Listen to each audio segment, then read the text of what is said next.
സ്നേഹപ്പെട്ട എല്ലാവർക്കും വേറിട്ട കാഴ്ചകളിലേക്ക് സ്വാഗതം.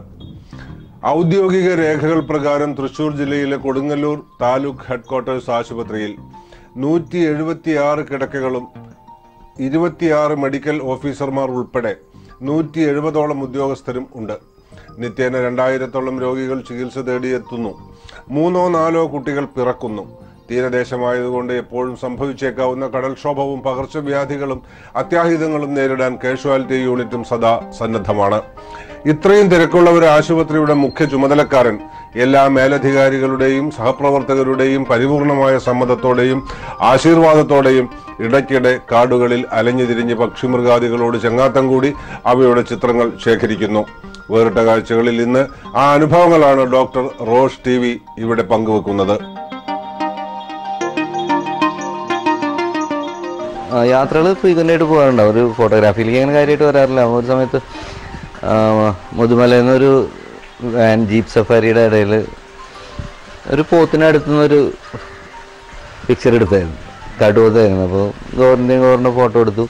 അങ്ങനെ അത് വന്ന് ഇവിടെ കാണിച്ചപ്പോൾ ഒരു ഫ്രണ്ട് ഉണ്ടായിരുന്നു, ലാല്. അപ്പോൾ ലാല് വന്നു, വൈൽഡ് ലൈഫ് ഫോട്ടോഗ്രാഫർ ആയിട്ടുണ്ടല്ലേ എന്നുള്ളൊരു ചോദ്യം ഉണ്ടായിരുന്നു. അപ്പോഴാണ് പിന്നെ ഒരു ക്യാമറ മേടിക്കാം, കുറച്ച് ഫോട്ടോസ് എടുക്കുക എന്നുള്ളൊരു തോന്നലുണ്ടായത്. മെഡിക്കൽ കോളേജിൽ പഠിക്കുന്ന സമയത്തോട്ട് യാത്രകളുണ്ട്. അതിനുശേഷം പുലിയെ കാണാനായിട്ട് തന്നെ ഒരു 20ഓളം യാത്രകൾ അതിനായിട്ട് തന്നെ പോയിട്ടുണ്ടോന്നും കണ്ടിട്ടില്ല. പിന്നെ ആദ്യം കാണുന്നത് ഫാമിലിയായിട്ട് പോകുമ്പോൾ തന്നെയാണ്. വൈഫും കുട്ടികളൊക്കെ ഉണ്ടായിരുന്നു. ബന്ദിപ്പൂർ സഫാരിയിലാണ്. അതൊരു 45 മിനിറ്റോളം ഉണ്ടായിരുന്നു. കൂടെ എന്ന് പറഞ്ഞു കഴിഞ്ഞാൽ ഏകദേശം ഒരു 20 മീറ്ററുള്ള ഒരു സോൾട്ട് ലേക്കിൽ കിടക്കുകയായിരുന്നു. അതൊന്ന് എഴുന്നേറ്റ് ഞങ്ങളുടെ നേരെ വന്നു. ഞങ്ങളുടെ ജീപ്പിനെ ക്രോസ് ചെയ്ത് റോഡ് ക്രോസ് ചെയ്ത് അപ്പുറത്തോട്ട് പോയി.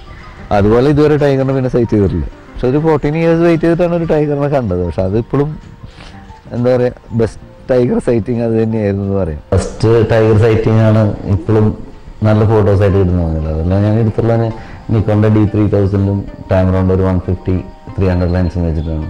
അപ്പോൾ ആ സമയങ്ങളിൽ പക്ഷെ അത് നമുക്ക് കിട്ടുന്ന ആ ഒരു എത്ര അടുത്ത് കിട്ടുന്ന നമുക്ക് ആ ലൈറ്റിങ് കാര്യങ്ങളെല്ലാം കൂടെ. പക്ഷേ ഫോട്ടോഷോപ്പിൽ എല്ലാവരും കുറേ കാര്യങ്ങൾ ചെയ്യുന്നുണ്ട്. പക്ഷേ ഞാൻ അങ്ങനത്തെ ഒന്നും ചെയ്യാറില്ല, ഫോട്ടോസിനായിട്ട് ഒന്നും ചെയ്യാറില്ല.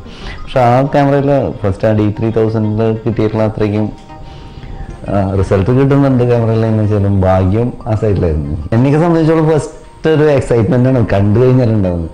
അപ്പോൾ പരമാവധി ഞാൻ ഷൂട്ട് ചെയ്യാൻ നോക്കാറില്ല. എന്ന് വെച്ച് കഴിഞ്ഞാൽ ആ ഒരു സൈറ്റിങ് കിട്ടിക്കഴിഞ്ഞാൽ പെട്ടെന്ന് കുറച്ചൊന്നും കാണാൻ നോക്കാറുണ്ട്. പിന്നെ ആ ഒരു ഫീല് നോക്കാറുണ്ട്, ആ സമയത്ത് ഒരു ഫീല് നോക്കാറുണ്ട്. പിന്നെ ചിലപ്പോൾ അതിനുള്ള സമയങ്ങളൊന്നും കിട്ടാത്തൊരു സമയങ്ങളും ഉണ്ടാവാറുണ്ട്. എന്ന് വെച്ചാൽ ചിലപ്പോൾ ഒരു നോട്ടവും പോക്കും കഴിയും.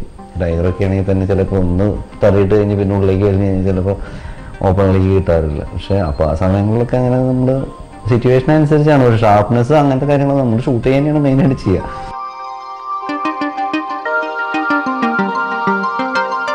കാട് ഞാൻ അധികവും പോയിട്ടുള്ളത് നെല്ലിയാമ്പതിയാണ്. പിന്നെ പെരിയാർ ടൈഗർ റിസർവാണ് ഒരു ഭയങ്കര വളരെയധികം ഇഷ്ടപ്പെട്ടിട്ട് തോന്നിയിട്ടുള്ള ഒരു സ്ഥലം. അവിടെ നിന്ന് നമുക്ക് ട്രക്കിങ്ങും കാര്യങ്ങളെല്ലാം ഡാമിൻ്റെ കാച്ച്മെൻ്റ് ഏരിയയിൽ തന്നെയാണ് നമ്മൾ നടന്നു പോകുന്നത്. അപ്പോൾ അതുകൊണ്ട് തന്നെ ഇഷ്ടംപോലെ കാട്ടുപോത്ത് മേയുന്നുണ്ടാവും, സൈഡിൽ മാന ഉണ്ടാവും. നല്ലൊരു ഫീല്. പക്ഷേ ഏറ്റവും പേടിപ്പിക്കുന്നത് ഫോറസ്റ്റ് ഉണ്ടായിട്ടുള്ളത് ഊട്ടിയിലാണ്. എപ്പോഴും ആ കാടിൻ്റെ ആ ഒരു ഇന്നർ ആ ഒരു ഫീലിംഗ് കിട്ടിയിട്ടുള്ളത് എപ്പോഴും കിട്ടിയിട്ടുള്ളത് നെല്ലിയാമ്പതിയിലാണ്.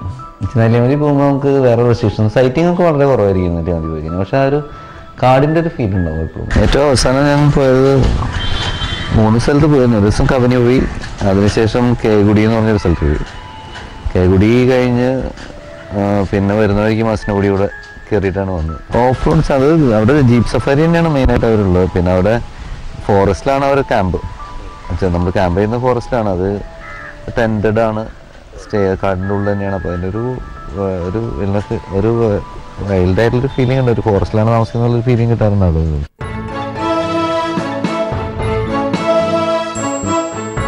തൃശൂർ ജില്ലയിൽ വലപ്പാട് തണ്ടയാമ്പറമ്പിൽ വിജയന്റെയും ലില്ലി വിജയന്റെയും മകൻ റോഷ് അസംസ്കൃതമായ കാനനകാന്തിയിൽ ബാല്യം മുതൽ ആകൃഷ്ടനായിരുന്നു. വിനോദയാത്രകൾ എല്ലായ്പ്പോഴും കാടുകളിൽ അവസാനിച്ചു. ചലിക്കുന്നതോ അല്ലാത്തതോ ആയ ചിത്രങ്ങൾ പകർത്തലായിരുന്നില്ല ലക്ഷ്യം. വെറുതെ കാട് കണ്ട് അങ്ങനെ നടക്കാൻ തന്നെ വലിയ ലഹരിയും ഉന്മാദവുമായിരുന്നു റോഷിന്. കോഴിക്കോട്ട് വൈദ്യ വിദ്യാർത്ഥിയായിരിക്കുമ്പോഴാണ് തമിഴ്നാട്ടിലെയും കർണാടകത്തിലെയും വനങ്ങളിൽ അലഞ്ഞ് മൃഗങ്ങളുടെ സാമൂഹ്യശാസ്ത്രം പഠിച്ചത്. മനുഷ്യൻ വന്യജന്തുക്കളുടെ ഭക്ഷ്യവസ്തു അല്ലാത്തിടത്തോളം ഭയപ്പെടേണ്ടതില്ല അവയുടെ സാമീപ്യം എന്ന് ബോധ്യമായതോടെ ഡോക്ടർ റോഷ് കയ്യകലത്തിൽ നിന്ന് ഫോട്ടോകൾ എടുക്കാൻ തുടങ്ങി. ഇപ്പോൾ കാട്ടുപോത്തും കരടിയും ചെന്നായിയും പുലിയും കരിവീരന്മാരും സ്വന്തം ആൽബത്തിലും വീഡിയോകളിലും എന്ന പോലെ അവയുടെ സ്വദേശമായ കാട്ടിലും റോഷിനെ പേടിപ്പിക്കുന്നില്ല. തിരിച്ചു വരുമ്പോൾ ഇവിടുത്തെ എല്ലാ സാധനങ്ങളും ഇവിടെ തന്നെ അതേമാതിരി ഉണ്ടാവും എന്നുള്ളൊരു ഉറപ്പോടുകൂടിയാണ് പോകാറ് യാത്രകൾ. പലപ്പോഴും നമുക്ക് ഒരു റിഫ്രഷ്മെൻ്റ് ആണ് നമ്മളായിട്ട് ഉദ്ദേശിക്കുന്നത്. വെച്ച് കഴിഞ്ഞാൽ ഒന്നും ഉപേക്ഷിച്ച് പോകാൻ വേണ്ടിയിട്ട് പോകുന്നതല്ല, ശരിക്കും ഒരു റീജനറേറ്റിംഗ് ആണ് ഇങ്ങനത്തെ യാത്രകൾ. നമ്മൾ പോയി കഴിഞ്ഞാൽ കുറച്ചായത് നമ്മളെല്ലാ ടെൻഷനും മറന്നു പോകണം. പരമാവധി മൊബൈൽ സ്വിച്ച് ഓഫ് ആയിരിക്കും, അപ്പോൾ തന്നെ കണക്ടിവിറ്റി ഉണ്ടാവില്ല. പിന്നെ നമ്മുടെ ജോബ് അങ്ങനത്തെ കാര്യങ്ങളെല്ലാം ഇപ്പോൾ ഇപ്പോഴത്തെ അവസ്ഥയിലെല്ലാം ഒരു നല്ലൊരു ട്രാക്കിൽ പോയിക്കൊണ്ടിരിക്കുന്ന സമയമാണ്. അപ്പോൾ പിന്നെ നമ്മൾ അതിനായിട്ട് ബോധേഡല്ല. പിന്നെ നമ്മൾ ഓൾറെഡി നമ്മുടെ അതോറിറ്റീസിനെ, ലോക്കൽ സെൽഫ് ഗവൺമെൻറ് ആയാലും DMO ആയാലും അവരെ അറിയിച്ചിട്ടാണ് നമ്മുടെ യാത്രകളെല്ലാം ഉണ്ടാവാറ്. പിന്നെ വീട്ടിൽ അവർ യൂസ്ഡ് ആണ് അങ്ങനെ ഒരു യാത്ര പോകുന്ന കാര്യങ്ങളൊക്കെ. പറ്റുന്ന സമയത്ത് അവരെയും കൂട്ടാറുണ്ട്. ഒറ്റയ്ക്ക് പോകാൻ പറഞ്ഞു കഴിഞ്ഞാൽ സാധാരണ ഒരു വൈഫ് പ്രതികരിക്കുന്നവരെ പ്രചരിക്കും, പോകണ്ട പ്രാവശ്യം പോയാൽ ഒന്നും കിട്ടാണ്ടിരിക്കട്ടെ എന്നൊക്കെ പറഞ്ഞാണ്. ഇപ്പോൾ ഒറ്റയ്ക്ക് പോകാന്നുള്ളതെന്ന് വെച്ച് കഴിഞ്ഞാൽ 2 ദിവസമൊക്കെ കഴിഞ്ഞ് കഴിഞ്ഞാൽ ഒരു ചെറിയൊരു ഹോം സിക്നസ്, പിള്ളേരുണ്ടെങ്കിൽ രസമായിരുന്നു, അല്ലെങ്കിൽ വൈഫ് ഉണ്ടെങ്കിൽ രസമായിരുന്നു, അങ്ങനെ ഒരു തോന്നൽ നാച്ചുറലി ഉണ്ടാവാറുണ്ട്. രണ്ട് കാര്യങ്ങളും ഒരുമിച്ച് ജോലി കഴിഞ്ഞിട്ടുള്ള ബാക്കിയുള്ള കാര്യങ്ങൾ അത് പെർഫെക്റ്റ് ആയിട്ട് ചെയ്യുകയും ചെയ്യും. പിന്നെ യാത്രകൾ പോണത് അതൊരു ഇഷ്ടമാണ്. തന്നെ പോകുമ്പോൾ പേടിയാണ്, നമുക്ക് അറിയാവുന്നതുകൊണ്ട് കുറച്ച് പേടിയുണ്ടാവും. കാടുകളിലെ യാത്രകളാകുമ്പോൾ കുറച്ച് പേടിയുണ്ടാവും. എന്നാലും മിക്കവാറും ഞങ്ങൾ കൊണ്ടുപോകാറുള്ളതുകൊണ്ട് ഇഷ്ടമാണ്. പൊതുവേ കുട്ടികളുള്ള മൃഗങ്ങളെല്ലാം നമ്മളൊരു സേഫ്റ്റി സോണിൽ വിട്ട് നമ്മൾ അടുപ്പിക്കാറില്ല. പിന്നെ ഇവർ നമ്മളെ ഇപ്പോൾ എലഫൻസ് ആണെങ്കിൽ തന്നെ നമ്മൾ ചാർജ് ചെയ്യുകയാണെങ്കിൽ തന്നെ ആ ഒരു ഡിസ്റ്റൻസ് കഴിഞ്ഞ് കഴിഞ്ഞാൽ അവർക്ക് കുട്ടിയുടെ ഓർമ്മ വന്നു കഴിഞ്ഞാൽ തിരിച്ചു പോകും. അത് നമ്മളൊന്ന് സേഫ് സോൺ, അവരൊരു സേഫ് സോണിൽ നിന്ന് നമ്മൾ പോയി കഴിഞ്ഞ് കഴിഞ്ഞാൽ അവർ വിട്ടുപോകുന്നൊരു സംഭവമാണ് ഉള്ളത്. പക്ഷെ ഒറ്റയാനൊന്നും ഒരു ഡേഞ്ചർ ആണെന്നുള്ളത് തോന്നുന്നില്ല. ആനക്കൂട്ടവും ഒറ്റയാനും എന്നുള്ളതിൽ വലിയൊരു തോന്നില്ല. പിന്നെ എന്തായാലും ഒരു മെയിലിൻ്റെ അതിൻ്റെ ഒരു ഡോമിനൻസ് ഒരാൾ കണ്ടു കഴിഞ്ഞാൽ കാണിക്കാറുണ്ടെന്ന് വെച്ചാൽ നമ്മൾ മാറിപ്പോകാന്നുള്ളതല്ലോ. അതൊരു വയലൻ്റായിട്ട് ഇപ്പോൾ നെല്ലിയാമതി ചില്ലിക്കൊമ്പൻ എന്ന് പറഞ്ഞ ആന എപ്പോഴും റോഡിൽ വന്ന് നിൽക്കുന്ന ആനയാണ്. ഇതുവരെ ഒരാളെ ചവിട്ട് ഉപദ്രവിക്കുകയും ഒന്നും ചെയ്തിട്ടില്ല. എത്ര ആന പേപ്പറിൽ നമ്മൾ നോക്കി 2 ദിവസം കാടിൻ്റെ ഉള്ളിൽ നിന്ന് ആളെ കിട്ടി, ഇപ്പോൾ ഒരു തിരിച്ചു വന്നു, അങ്ങനെയുള്ള കാര്യങ്ങളൊക്കെ കോമൺ ആയിട്ട് നമ്മൾ കേൾക്കുന്നത്. പക്ഷേ അപകടങ്ങൾ ഉണ്ടാവാറുണ്ട്. പക്ഷെ അത് അബദ്ധത്തിൽ നമ്മൾ അവരെ മുന്നിൽ ചെന്ന് പെടില്ല, അവർ സ്വയം രക്ഷയ്ക്ക് നമ്മളെന്തെങ്കിലും ചെയ്താലേ അറ്റാക്കുകൾ അങ്ങനെ ഉണ്ടാവുള്ളൂ.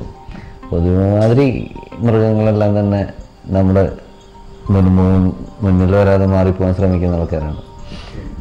പിന്നെ നമ്മളൊരു ആക്സിഡൻ്റായിട്ട് അവരെ മുന്നിൽ ചെന്നാൽ അവരെ സ്വയം രക്ഷയ്ക്ക് നമ്മളെന്തെങ്കിലും ചെയ്യാൻ തുടങ്ങിയതിന് വലിയ രക്ഷയൊന്നുമില്ല. അങ്ങനെ പർപ്പസ്ലി കാണുന്നത് അത് നമ്മൾ അവർ എന്തെങ്കിലും ചെയ്യുന്നത് ഭക്ഷണം തിന്നാൻ വേണ്ടിയിട്ടാണ്. പക്ഷെ നമ്മൾ അവരെ പ്രയർ ലിസ്റ്റിലില്ല, ഹ്യൂമൻസ് ഒന്നും അവരെ പ്രയർ ലിസ്റ്റിലുള്ളതല്ല. പിന്നെ ഇങ്ങനെ നരഭോജികളാവുന്നത് അവരെ നിർത്തിയതുകൊണ്ടാണ്. എന്തെങ്കിലും ഇഞ്ചുറീസ് വരുന്ന സമയത്താണ് അവർ ഈസി ക്യാച്ച് എന്നുള്ള നിലയ്ക്ക് നമ്മുടെ അടുത്തേക്ക് വരുന്നത്.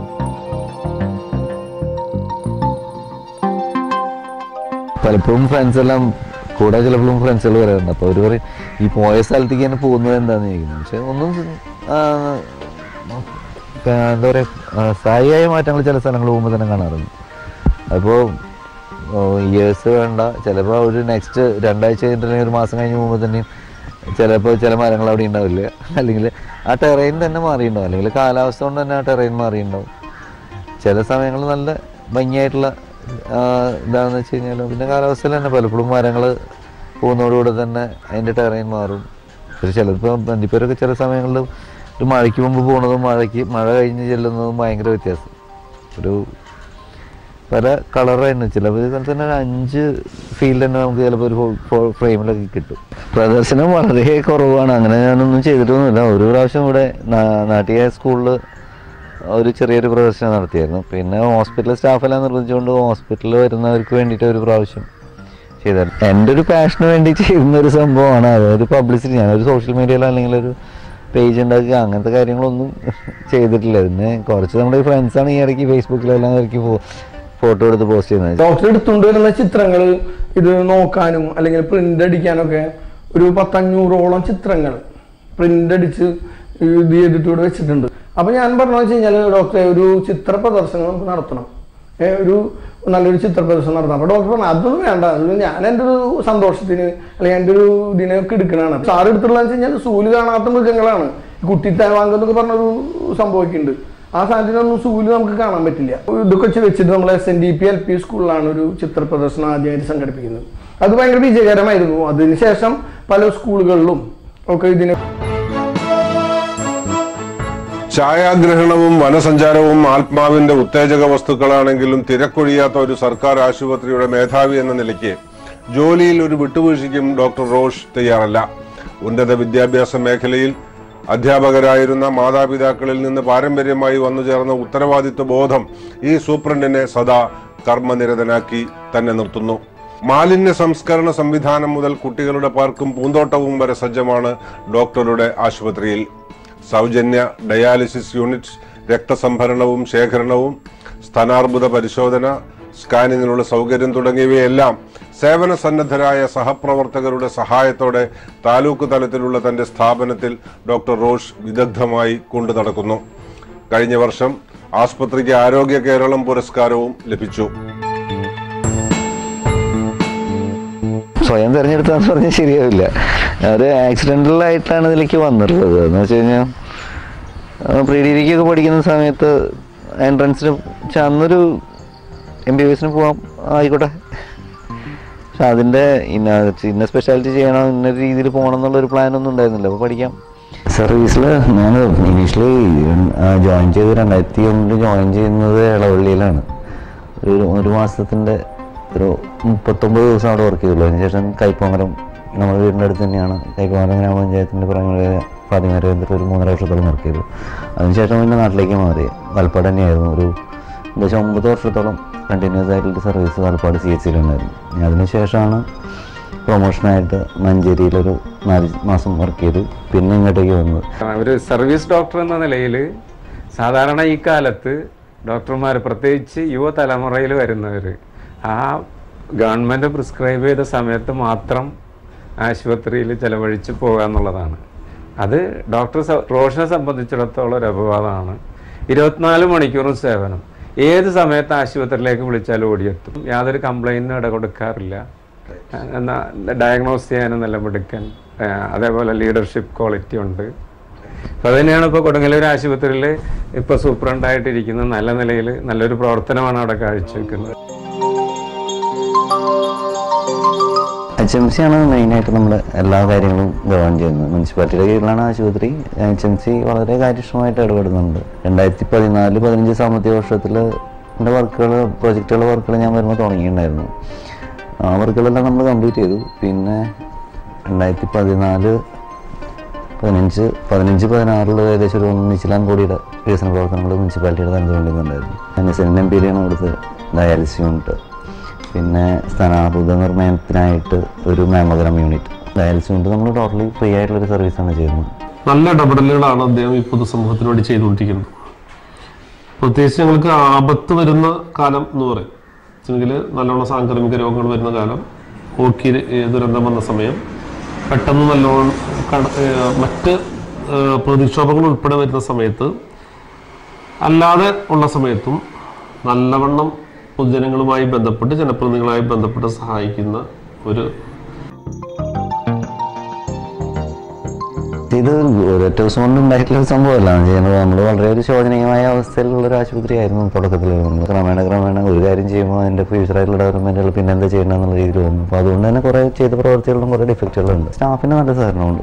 അപ്പോൾ നമ്മളൊരു കാര്യം പറഞ്ഞു കഴിഞ്ഞാൽ അത് ചെയ്ത് തീർത്ത് ഞാനത് ചെയ്തിട്ടുണ്ടെന്ന് റിപ്പോർട്ട് ചെയ്ത് പോകുന്ന സ്റ്റാഫാണ് ഒരു 90% പേര്. സ്ഥിരമായിട്ട് പ്രശ്നങ്ങൾ ഉണ്ടായിക്കൊണ്ടിരിക്കുന്ന ഒരു ഡെയിലി പത്രങ്ങൾ നിറഞ്ഞു വെച്ചിരിക്കുന്ന ഒരു ആശുപത്രിയായിരുന്നു. അപ്പോൾ എന്തെങ്കിലും ഒരു വിഷയം ഉണ്ടെന്ന് വെച്ച് കഴിഞ്ഞാൽ അപ്പോൾ പ്രതികരിക്കും, അപ്പോൾ മീഡിയനെ വിളിക്കും, ക്യാമറ വരും, എല്ലാം കൂടെ വന്ന ഒരു ഇപ്പോഴത്തെ അവസ്ഥയിൽ അങ്ങനെയല്ല. എന്തെങ്കിലും പ്രശ്നമുണ്ടെന്ന് വെച്ച് കഴിഞ്ഞാൽ അവർ വന്ന് നമ്മുടെ അടുത്ത് വന്ന് വന്നിട്ട് അതൊന്ന് പരിഹരിക്കണം എന്ന് പറഞ്ഞു പോകാം. അപ്പോൾ ആ ഒരു അവസ്ഥയിലേക്ക് നമുക്ക് ജനങ്ങളുടെ ഇടയിലേക്ക് ഇറങ്ങി ചെല്ലാൻ പറ്റിയാണ്. ആയിരക്കണക്കിന് രോഗികളാണ് അവിടെ എത്തിച്ചേരുന്നത്. ശരാശരി 2000 ഔട്ട് പേഷ്യൻസ് ഒരു ദിവസം ആശുപത്രിയിൽ എത്തിച്ചേരുന്നുണ്ട്. അവരൊക്കെ നോക്കുമ്പോൾ ഒട്ടേറെ പരാതികൾ സ്വാഭാവികമാണ്. കാരണം വളരെ പാവപ്പെട്ട സാമ്പത്തികമായി അടിത്തട്ടുള്ള ആളുകളാണ് ചികിത്സയ്ക്ക് അവിടെ എത്തിച്ചേരുന്നത്. അവർക്ക് എല്ലാ ആളുകൾക്കും സൗജന്യമായി മരുന്നുകൾ കൊടുക്കുന്നുണ്ട്, സൗജന്യമായ ലാബറട്ടറി ചികിത്സയൊക്കെ കൊടുക്കുന്നുണ്ടെങ്കിലും അതിലൊക്കെ ഈ തിരക്ക് അനുഭവപ്പെടുന്ന കാര്യത്തിലൊക്കെ വലിയ രീതിയിൽ പരാതികൾക്ക് സാധ്യതകളുണ്ട്. പലപ്പോഴും പരാതികൾ ഉണ്ടാകാറുണ്ട്. അത്തരം പരാതികളൊക്കെ വളരെ എല്ലാവരെയും സംതൃപ്തിപ്പെടുത്തുന്ന രീതിയിൽ പരിഹരിക്കാൻ അദ്ദേഹത്തിന് കഴിയും എന്നുള്ളതാണ് ഒരു വസ്തുത. മാത്രമല്ല ആ ആശുപത്രിയുടെ പുരോഗതിയിൽ അദ്ദേഹം വഹിക്കുന്ന പങ്ക് വളരെ വലുതാണ്.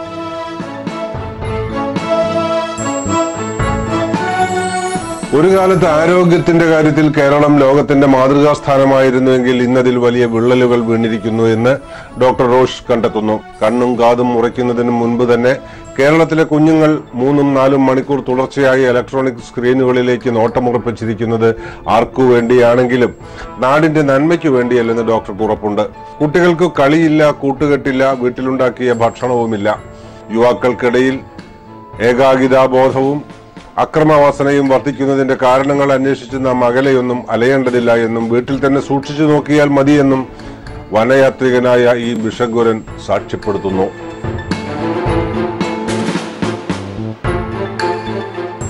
വളരെ സങ്കടകരമായിട്ടൊരവസ്ഥയാണ് അതിനെ പറ്റി പറയുകയാണെങ്കിൽ. അധികാരിയായിട്ട് തന്നെ പറയാൻ സാധിക്കും. നമ്മൾ 100% അല്ലെങ്കിൽ കേരള മോഡൽ ആരോഗ്യം എന്നുള്ള രീതിയിൽ തന്നെ നമ്മൾ നാഷണൽ വൈസ് പറയുന്ന ഒരു സംഭവമാണ്. പക്ഷെ നമ്മളതിൻ്റെ ഉള്ളിലേക്ക് ഇറങ്ങി ചെല്ലുമ്പോൾ നോക്കുമ്പോൾ നമ്മൾ വളരെ മോശമായിട്ടുള്ളൊരു രീതിയിലുള്ളൊരു അവസ്ഥയിലേക്കാണ് പോയിക്കൊണ്ടിരിക്കുന്നത്. എന്ന് വെച്ച് കഴിഞ്ഞാൽ വ്യായാമമില്ല, തോന്നിയ രീതിയിലുള്ള ഭക്ഷണം കഴിക്കില്ല, പിന്നെ ആൽക്കഹോള്, ടൊബാക്കോ എല്ലാം.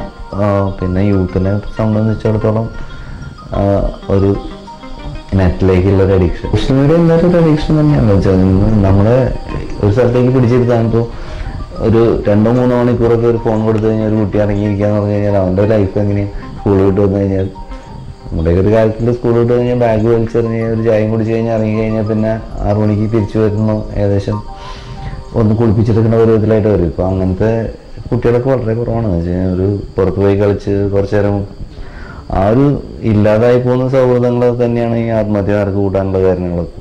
ചെറിയ ഇഷ്യൂസ് തന്നെ ടാക്കിൾ ചെയ്യാനുള്ള ഒരു മാനസികാവസ്ഥയിലേക്ക് കുട്ടികളെ ഇല്ലാണ്ടാക്കുന്ന ഒരവസ്ഥയിലേക്ക് ഈ സോഷ്യൽ മീഡിയയൊക്കെ കൊണ്ടുവന്നു. കുറേ ഏരിയ യൂസ്ഫുൾ ആയിട്ടുള്ള കാര്യങ്ങളുണ്ട്. നമുക്ക് എന്ത് നോളജ് അല്ലെങ്കിൽ എന്ത് മാറ്റർ ആണെങ്കിലും ഒരു സെക്കൻഡ് കൊണ്ട് നമുക്ക് അറിയാൻ പറ്റുന്ന ഒരു കാര്യമുണ്ട്. അങ്ങനത്തെ യൂസ്ഫുൾനെസ് ഒക്കെ ഉണ്ട്. പക്ഷേ ഇതിൻ്റെ ഈ വേറൊരു ഇതും കൂടി ഉണ്ട്. പക്ഷെ ഇതൊക്കെ ഉണ്ടെന്ന് വെച്ച് കഴിഞ്ഞാൽ നമ്മുടെ ആവറേജ് മനുഷ്യൻ മരിക്കുന്ന ഇയേഴ്സ്, ലിവിങ് ഇയേഴ്സ് കൂടി തന്നെ വരുന്നുണ്ട്. അത് ആധുനിക ചികിത്സ സമ്പ്രദായങ്ങളെ കൊണ്ട് 73, 74, 75 അങ്ങനെ പരിപാടിയായിട്ട് ലിവിങ് ഇയേഴ്സ് കൂടി വരുന്നുണ്ട്. പൊതുജന പങ്കാളിത്തത്തോടെ കൊടുങ്ങല്ലൂർ താലൂക്ക് ആശുപത്രിയുടെ വികസനമാണ് ഡോക്ടർ റോഷിന്റെ വലിയ സ്വപ്നം. വർദ്ധിച്ചു വരുന്ന ക്യാൻസർ രോഗികൾക്ക് കീമോതെറാപ്പിക്ക് വേണ്ട സൗകര്യം, CT സ്കാൻ എന്നിവ സജ്ജമാക്കണം. ഒപ്പം തന്നെ പുനരുജ്ജീവന ഔഷധം പോലെ കാടും കാട്ടിലെ ജീവികളും യാത്രകളും പടമെടുപ്പും കൂടെ ഉണ്ടാവുകയും വേണം. ആലോചനയിൽ ഇപ്പം 2 മേജർ പ്രോജക്റ്റാണ് നമ്മൾ വെച്ചിട്ടുള്ളത്. ഒരു ക്യാൻസർ ഡേ കെയർ കീമോതെറാപ്പി വാർഡാണ് ഉദ്ദേശിച്ചുള്ളത്. വെച്ചാൽ വളരെയധികം പേഷ്യൻസ് ഈ കീമോതെറാപ്പിക്ക് വേണ്ടിയായിട്ട് തൃശ്ശൂർ, എറണാകുളം ജില്ലകളിലേക്ക് വേണ്ടി പോകുന്നുണ്ട്. വെച്ചാൽ അവർ പോയി ഒരു ഇഞ്ചക്ഷൻ എടുത്ത് ഒരു ഡോക്ടറുടെ സാന്നിധ്യത്തിൽ ഒരു ഇഞ്ചക്ഷൻ എടുത്തിട്ട് വൈകിട്ട് വീട്ടിലേക്ക് വരുന്നു. അപ്പോൾ ആ സംവിധാനം നമുക്കിവിടെ ചെയ്യാൻ പറ്റുകയാണെങ്കിൽ വളരെ നല്ലതാണുള്ളൊരു ആലോചന ചെംസിയിലുണ്ടായിരുന്നു. അതൊരെണ്ണമുണ്ട്. അതുപോലെ തന്നെ നമുക്കിപ്പോൾ ബേസിക്കായിട്ടുള്ള ഇൻവെസ്റ്റിഗേഷൻസ് എല്ലാം ചെയ്യാനുള്ള സംവിധാനങ്ങളുണ്ടെന്ന് വെച്ച് കഴിഞ്ഞാൽ ഒരു CT അത്യാവശ്യമാണ്. പക്ഷേ 2 കോടിയോളം രൂപ പ്രൊജക്റ്റ് വരും. പിന്നെ നമുക്ക് ഏറ്റവും ബുദ്ധിമുട്ട് നമ്മുടെ സ്ഥലപരിമിതിയാണ്.